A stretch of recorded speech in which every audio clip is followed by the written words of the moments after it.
Өөрөөр хэлбэл яг энэ хүний гадаад паспортын Монголын төрөв өгөхлгүй байсаар байгаа л тэнд Москвад өнгөрсөн.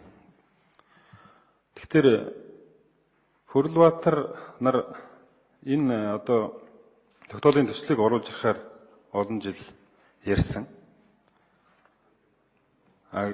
Гэтэл одоо тухайн үед цагаатгаад өгөөч гэд одоо шинэ ардсан нам засаг барьж явах ирэх барьж явах үед цагаатгаад өгөөч гэж хамгийн их одоо ашигласан хүн л дээ.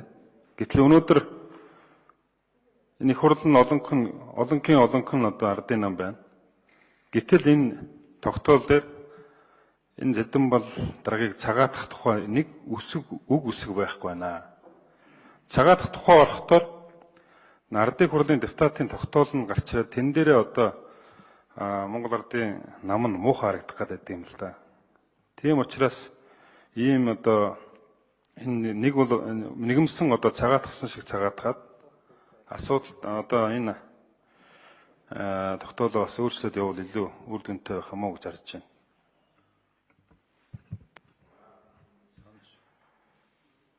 За энэ кол дарга банкны орон дарга хариулт өгье. Энэ кол. Энэ асуудлыг хэлц хэсгээр анхдугаар хэлцүүлгээр наад юм чинь хангалттай ярьсан юм а бүрдэрж гişүнэ. Цагаатгах ажлыг бол улсын хурал хийдгүү шүүхээр шийдвэр орж цагаатгах ажлыг зохион байгуулах улсын комиссаас асуудлыг оруулаад шүүхээр шийдвэрлэдэг. Нэгдүгээрт энэ улсын хурлын хийх ажил биш юм.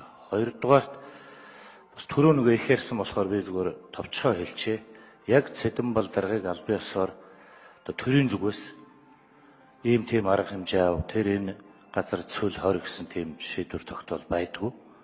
Байж байгаа зүйлүүд нь бол одон медаль гавьяа шагналын хурааж авсан тухай ийм л зарилгууд байдаг. Хурааж авсан тухай дараа нь тэрийг хүчингүй болгосон тухай ийм л зарилга байдаг.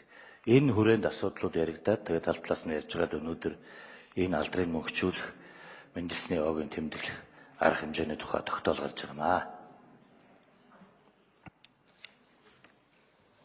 За Жавхлан гишүүн асуултаа асууя. Асуулт